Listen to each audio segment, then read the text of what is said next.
Every day you go to bed, you wake up, something that happens is we're soon coming to the end of the tunnel. The 42 days, we now have less than 10 left for us to finally come to the end of these days.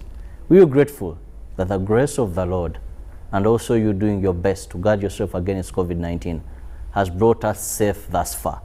Continue staying safe.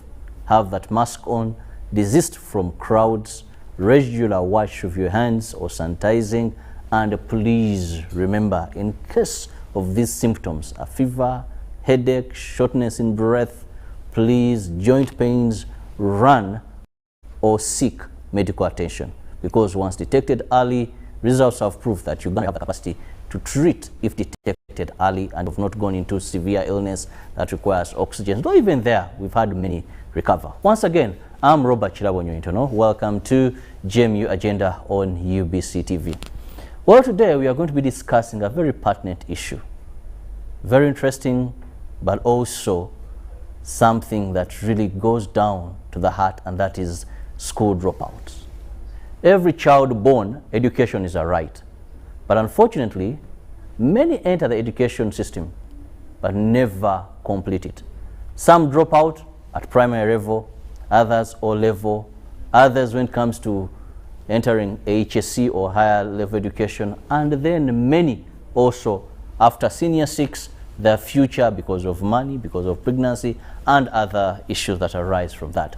Today I'm privileged to host a man whom I want to say welcome back home, because he's not new in this place. He was with us.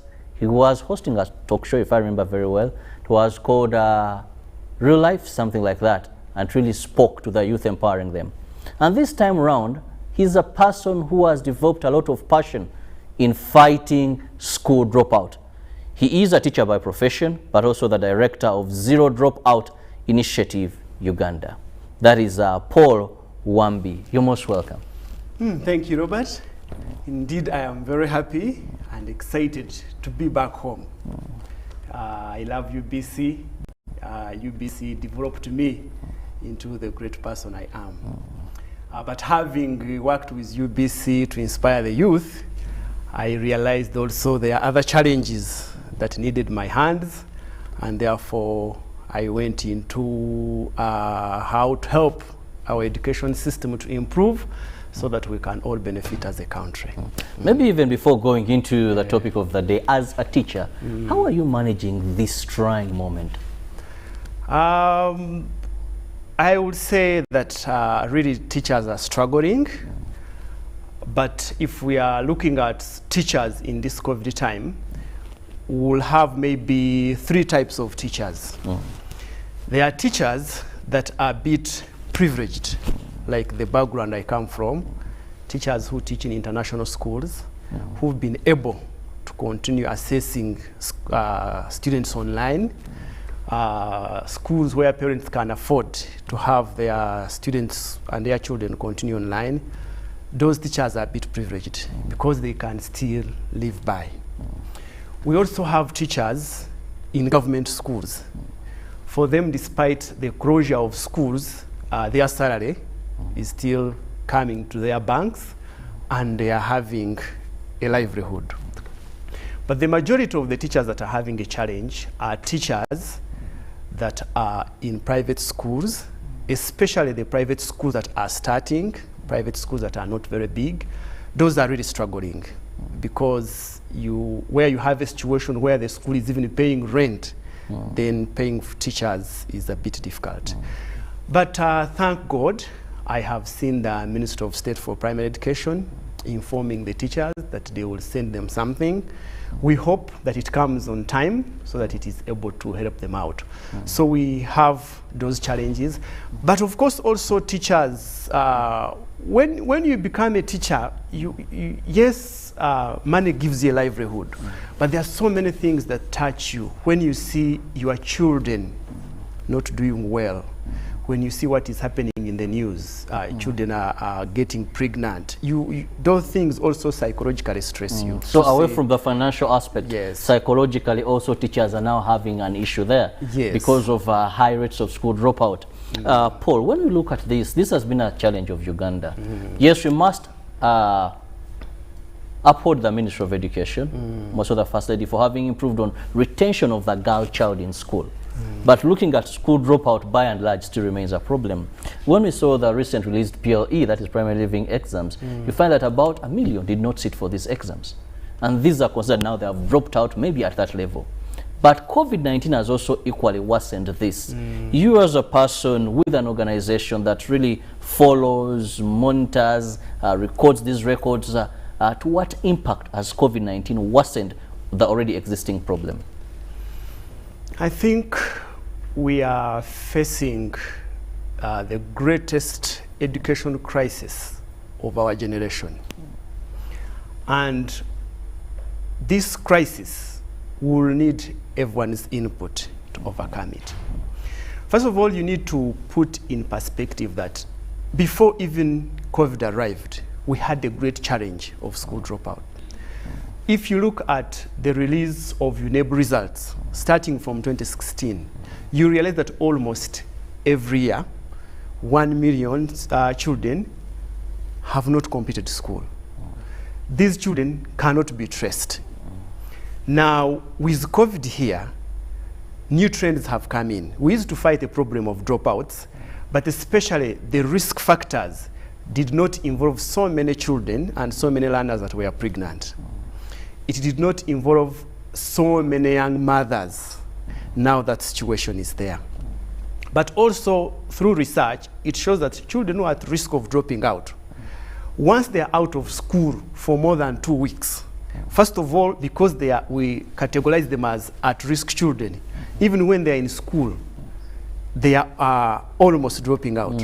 Now that they are away, then it aggravates the problem. But also, you have, Uganda is a monetary, mostly capitalistic economy. Once children get out and start to handle money, then it is going to be very hard to get this child back to school. So we have those challenges that have come out of COVID. Just remember one who was saying, I'm studying to get money, to get a job. I've gotten the money, I've gotten a job. So now why am I still in school? Why am I still in school? So it is going to be very, very difficult to have all these big numbers back. But the biggest issue now is that when you are talking about dropouts, people talk about statistics. 1 million. 1 million is so big for a common person to understand what's going on. But we need to put faces to these children. These dropouts, if we talk about 1 million, don't look at it as 1 million. Look at your neighbor. In your neighborhood, have you seen a child who is a dropout? Look at the people you went to school with. If I look at myself and the contribution I'm making to society, and I go back and see people that I went to school with who dropped out in primary, and I'm imagining if they also got a chance to reach where I am, maybe Uganda would be better with so many of us completing school. So statistics leave it hanging. So what we are doing at Zero Dropout Initiative Uganda, when we started the program in 2017, because what actually motivated us is the report that 1 million children had dropped out of school. So we went into the community. We got 8 schools, most of them in Kajas Town Council and Shema District, to try to understand this issue of dropouts. Where are they? Who are they? What can we do with them? How can we help them? One, you must develop a system that can track the children in and out of school. So what we said, every child who enters into school must be monitored. Just as entering school is a process, even getting out should be a process. So the child must go through the complete education cycle of our country. Yes. So we developed a system that is both digital and manual. This system monitors dropouts in real time. So what do we want? We want to have a bottom-up accountability. We want to say our system can identify who has dropped out in a particular school, how many have dropped out in a particular area, and then we share that information with the community leaders. For example, we want the support of school dropouts start at the community level. Our system, first of all, starts with capacity building for education community leaders. The education community leaders are the head teachers, the LC1 leaders, the religious leaders, inspectors, of course, up to the DUR. Because realize every government school, every primary school that is government aided, in most cases, it has a religious foundation. So once we educate the community education leaders on what they should do to end dropouts, that's a bonus. So the other bit is, once the schools are trained and the community leaders, we want the schools to be able to identify kids at risk of dropping out. Once you identify them, you note them down and the risk factors. Engage the parents that we have noted these are the risk factors, how can we help? Once the situation escalates beyond parents, involve the community education leaders. Because we want this issue to be talked about, once the church leader goes to church to preach, he should be able to say, this is the picture of education in our community. We have 5 dropouts, they need this, this, and that to be assisted. What can we do about it? Once the LC1 chairman has a meeting, education should be part of the concern. So what we are saying is that once a child drops out of school, the head teacher should initiate information going to the LC1 chairperson that this person has dropped out of school. The LC person should mobilize the community to have that child back in school. And then we escalate the process going up. Well, Paul, that is very interesting. And I agree with you, creating awareness, sensitization is very key in fighting any problem in society. But when we look at some of the factors that have escalated the school dropout levels in Uganda, many of them are financial. Actually, in my opinion, I thought when government came up with UPE, Universal Primary Education, that would not have school dropouts. So I think then the problem is deeper than just having awareness, sensitizing people. Have you really understood the factors? Why even despite free education, give birth to your child, school is there. But still, even with that, you find that pupils are dropping out of school. They're not competing P7. They're not even, the few that succeed at A level, it becomes another problem. O level, at every level, you see they drop out. So what much needs to be done away from just sensitization and creating awareness? Dropout, for a child to drop out, it is a process. It's a process of disengaging from school. By the time a child drops out, they have shown numerous signs until they reach that stroke that makes them drop out. We have what we call children-related causes of school dropout, family-related causes, community-related causes of school dropouts. I think throw more light on each of those so that we can see possible solutions if they are. Now, when you look at the children-related causes of school dropouts, for example, a child could be older than the class, the child could be performing poorly, the child could be having issues of discipline. If you look at school-related causes... So those are easy for children, for the child, they're easy to handle. Then there are school-related causes. For example, absenteeism of teachers. You find big numbers within schools. You find one teacher teaching 100 children. You'll find the curriculum, is it interesting? Is it interesting for children to engage with it? And even when you go to school, there's some things that interested us while we were in school. Speech days, dance competitions, football. All these things are dying out slowly. And you find there's nothing interesting when a child is going to school. Then there are family-related issues. Of course, that's where the challenge is. The biggest challenges are family-related issues, especially motivation. There's a high likelihood that if you find in a family where peer pressure is high, so many brothers and sisters have not gone to school, they don't value education, the child will not continue. Sometimes you find it a challenge for parents who have not gone fine school to inspire their children to continue. But most especially the issues of poverty. The issues of poverty. The president recently has been really up in arms with schools charging extra fees. Says education is for socio-economic transformation. We want, because we are aware that people are poor. That's why we want people to go to school and there are no extra charges. So one, the ministry and the government will have to improve on the funding of education. What's the grant given to every child to improve the welfare? But also, post-COVID, we'll have to think about feeding for schools.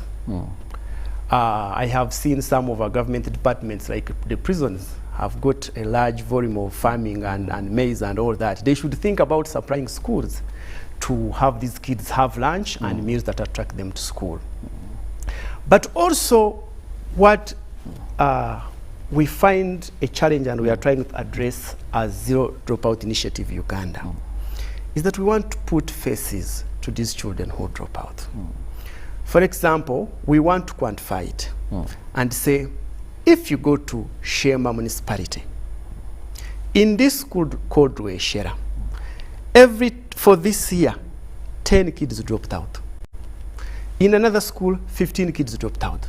These are the schools, these are the children, these are the parents, this is the LC1. What is the possibility of having this done, given also the staggered way of how some of our parents or children attend school? One will have 2 terms in one school, then maybe school fees or something, they'll shift to another school, then go to another school. So what is the possibility? And even when you look at the schools we have in Uganda, to nationally quantify this in a meaningful way that can bring awareness or attract attention of the community leaders? No, we have actually done it at Zero Dropout Initiative Uganda, because the way we have designed the system. One, it identifies who has dropped out, which school, where, which term, and what were the causes. We have made it possible that every MP, every LC5 chairperson, every DISO, every RDC can get information in real time on which school and who has dropped out and where they are found. So we want the area MPs, the district leaders, every end of term to know the situation in their area. Once they look at the statistics, they will be able to find out in our area, how come of the 10 schools, we have 2 dropouts in this school and we have 20 in the other school. They will go there and find why. But also it will bring area-specific solutions. The MPs, the LC5s, the DOs will find out how come the biggest cause of dropout in our district is early pregnancies. What can we do about it? So we have demystified the issue of dropouts. This issue of saying 1 million children dropped out will not happen again, because statistics will be showing that actually it's not 1 million, it's maybe 5,000. Because the system is even designed to capture those who move from the government school to private schools. We don't consider them as dropouts. Because we know the system, we have designed it to even indicate that this person has moved from this this government school to a private school. We have also divided the system to show that this one is repeating, so he's not a dropout, he's still in the what? In the education system. But how we have also made the system is that you can even register dropout in real time. The head teacher can get his phone and patches in the app and say, so and so has dropped out, and we'll get the information immediately. And we'll alert the DO, the RDCs, and all people concerned in that district that we have a dropout in this area. What can we do about it to return that dropout? But also, most importantly, we are looking at the current parish model. The way we have designed the system is that we are going to integrate it to the parish model so that every parish is aware of its human capital loss every year. As a parish, you should be able to say that in this term, in this year, we have lost 20 children. And then we'll see if you are proud about your achievements. Well, that sounds very, very interesting. But just to add, we are saying that at the parish model, once we identify the dropouts, then there should be a follow-up. Because not all children would stay in the academic world of school. But we are saying as we operationalize the parish model, we need to have vocational institutions at the parish model. So that once we identify people who have dropped out at different levels and they are not able to go, they should be entered into that system. So our whole system is designed to be drop out, drop in. We are monitoring every child in a school so that no child in Uganda, I repeat, no child in Uganda should be able to drop out of school and drop into a community without a skill to be employed, or to create a job.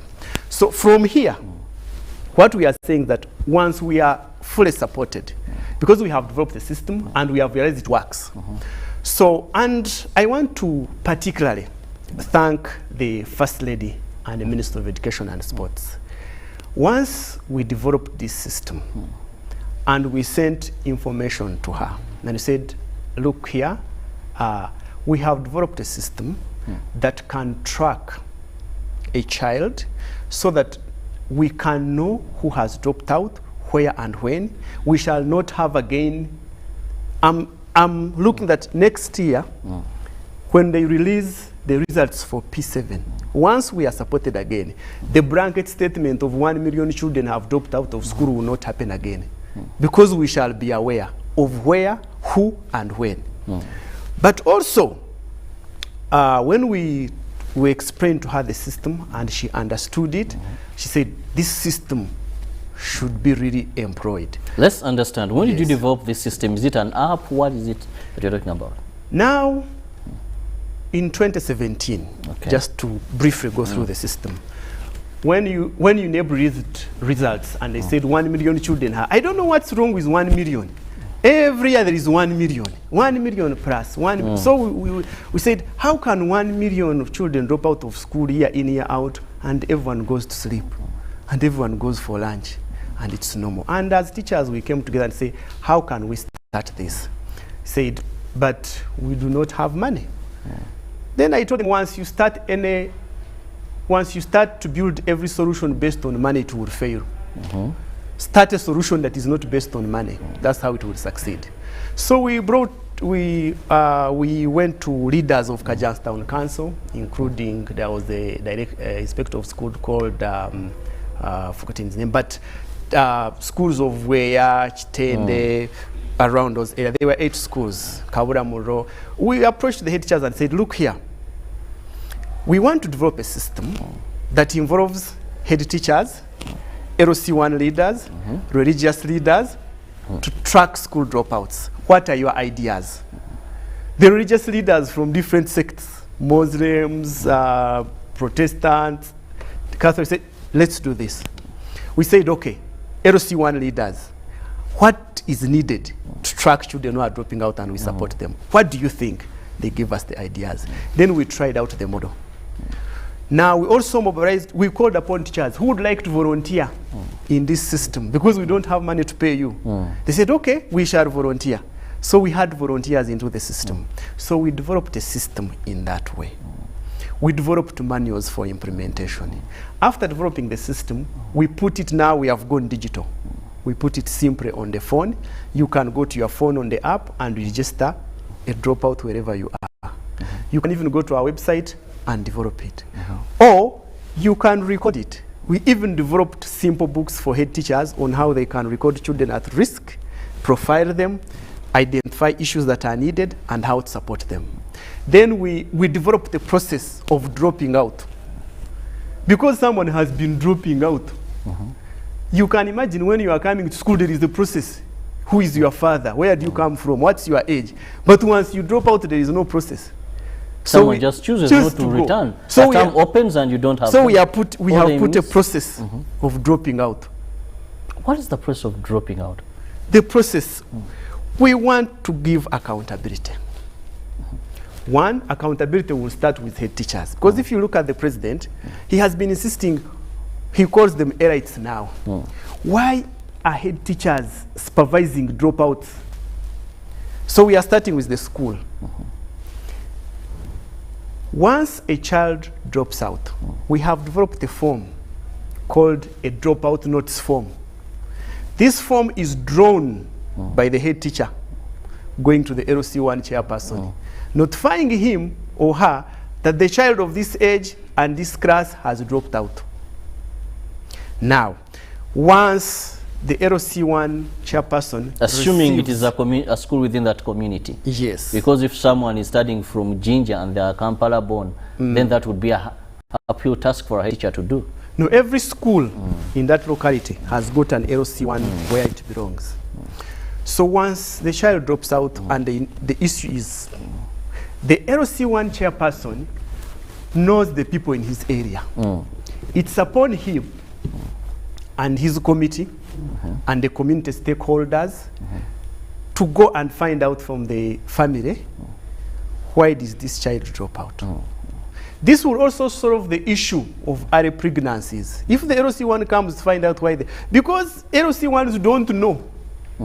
They are in an area, they don't know who has dropped out, they don't know who is in school, they are in management committees, but so it's once not they a receive this notification from the school headmaster, Yes. then they can go to the communities and find out why is your child not in school. Why is the child not in school? The child is involved in child labor. He's busy somewhere working on a sand mine. Let him return to school. Then that form also has steps you've put in place as a community to make sure that does not recur for that particular child. But also it goes back to the head teacher. When did you identify as a school that this child was at risk? Who did you communicate to? What were the procedures? Regular absenteeism. Course performance. Signs, yes. It is normally ABC. Absenteeism, behavior, and course performance. When did you notice this? Then once that process is followed, we want that process to go up to RDC. Each school should summarize a dropout, we call it a school retention map, showing that, dear RDC, it's just a form you fill it, the RDC will receive it to see the performance of schools. Then it should be shared among the community leaders, the MPs, the district chairpersons, to know the situation in their area. So we are putting faces to dropouts. We are following them to know who are they, how can they be helped. Well, Paul, that is a very good initiative, and we believe if it is very supported by the communities and all the stakeholders that Paul has mentioned in this, we can fight school dropout. But we are in a time of COVID-19, Paul. And we know that there are factors that could be solved maybe previously. Here you're having parents who have lost jobs. You're having teachers maybe who may never return to the profession. I know. And you're having schools that maybe are going to be sold off. So with the impact of COVID-19, can this approach still be a solution? First of all,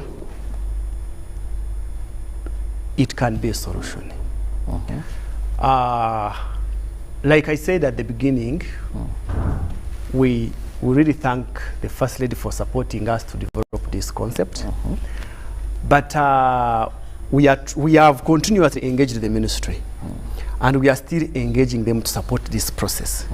First of all, the process that we would want to take place with government support is to first of all do an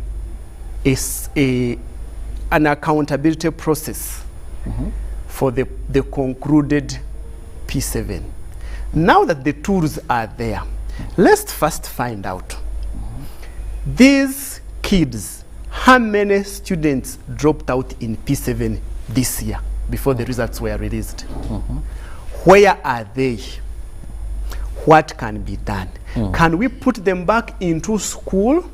Can we link them to community skilling centers? That's one.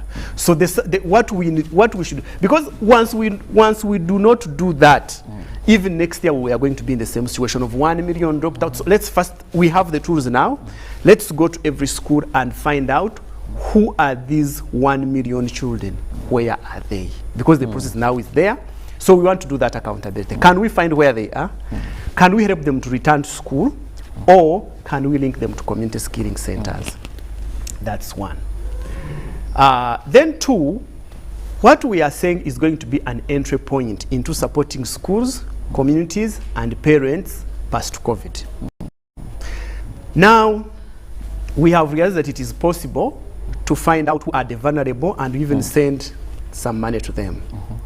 So once we identify the dropouts this year, we'll know which areas to target. But most importantly, after COVID, government has to do one, it must call upon everyone. In fact, as government, we, as Zero Dropout Initiative, we are already reaching out to so many volunteers. Because once we are out of COVID, we want to generate a mass of Ugandans. Because yesterday when people were discussing the issue of dropouts, I was seeing so much government. In every discussion there was government. And then you wonder, who is government? Can you show me government? Where is he? Can you ask someone to show you government? Usually the public, when they're talking about government, they look at people in authority. That is the challenge we have. They look at the minister, they look at the commissioners. They rarely look at themselves as government because maybe they feel they don't have the public mandate of being responsible and being held responsible for these specific offices on some issues. So the starting point after COVID, let everyone be government. Look around your community. Do you see a child who has not returned to school? Because some of these children need to be inspired, supported. Let everyone ask where they grew up from in that primary school near their home. Find out how many have not returned to school. If you are in a community, LC1 chairperson, church leader, you are a stakeholder, you are well off in the community, you are in S6 vacation, you understand the value of education, you are at the university, you understand the value of education. Everyone should be government in the community where they come from to make sure that we have a campaign everywhere to return children to school. In fact, it should be, I see people posting on Twitter and WhatsApp images of them happy eating some meal somewhere. So once COVID is over, let the proud moments be posting of you and who you have supported and inspired to return to school. Say, my post here, I have inspired 5 to return to school. I have supported 5 in my community to return to school. So that's the first government we will deal with. Let everyone become government after COVID. Finally, Paul, let's look at the legal framework on this. Because for me, every time you talk about school dropout, more so at primary level, I find that, yes, government has a lot to do and community has a lot to do. But there are things we should no longer be discussing. I remember one time, His Excellency was speaking at a very big international forum. And he said, for us, Uganda, how we've ensured girl child retention, we have the law. Mess with a young girl, you're taken. We have universal primary education. So that means you must be in school. You as a person, I know you move in communities, but sometimes it's school time and we see these young kids loitering around, despite the fact that we know they should be in schools. So what haven't we done in terms of enforcing the existing laws to ensure retention in school? Yes, the laws are there, but laws cannot be enforced in abstract, because laws must have a basis of where they are implemented and enforced from. Now what we are saying is that it is going to be very easy to enforce the law because we have an entry point. If at the end of the day we are looking at the dropout rates and it is clear where they are coming from, then that's when we start to look at the law. How has the law protected? Because once we know, once we track now and we know who has dropped out and from where, it is going to be easy to enforce the law. Why is this child out of school? Because she has been married before age. Who married her? Who supported that process? then the law takes its course. Once we know how many have dropped out in this school, then we look at the head teacher. Why did this child drop out? Because they increased money. Why did you increase money when the government policy is that it should be like this? Then now the law takes place. So the issue of dropout, we should stop now looking at it as an education issue. We should even look at it as a security issue. You can imagine for the last how many years, if every year you are putting out 1 million hopeless people, broken dreams, broken families, those are angry people. And if they continue like that, and every year you are putting out 1 million of angry people, broken families, broken dreams, what will you do after 10 years when all those people converge? So the issue of dropout should not be looked at. Even I was reading a tweet somewhere that once there is a time when poor people would have nothing to eat other than the rich. Let me have your final remarks on this. My final remark is that COVID has aggravated the problem of dropouts, but this is a problem that has been happening. So it has just added fuel to the fire. And I'm also saying that we have developed a system where we'll make sure that dropouts will be history. Because once you know why people are dropping out in a particular area, it will be easy to get government entry point to come and solve a challenge. But lastly, would like to appeal to government and the Ministry of Education to support this program. First of all, we would like to start by carrying out a process of finding out these 1 million kids talked about, who are they? Where do they come from? Which district? Which school? Where are they? So that we know, is it true? Is it 1 million? And then if it is true and we can assess that, then everyone needs to wake up. Well, I want to thank you, Paul Wambi, who is a teacher by profession, but also the director, that is Zero Dropout Initiative Uganda, for having found time and the passion to follow up on the statistic of 1 million that drop out every year. Well, education is the greatest strength a nation can have. Let's all join hands to ensure that we reduce school dropouts in this country. Otherwise, a time will come, like Paul said, when the poor have nothing to eat, but the rich. Not abandon that child because you do not know the impact in generations to come because of that child. Let's be supportive. Let's have a community that thinks about those that have and have nots when it comes to education. Have a lovely day. I'll leave you with Ruben to take you through the world of sports. Then Jagana will be here to take you through Good Morning Uganda Extra. God bless you. Stay safe.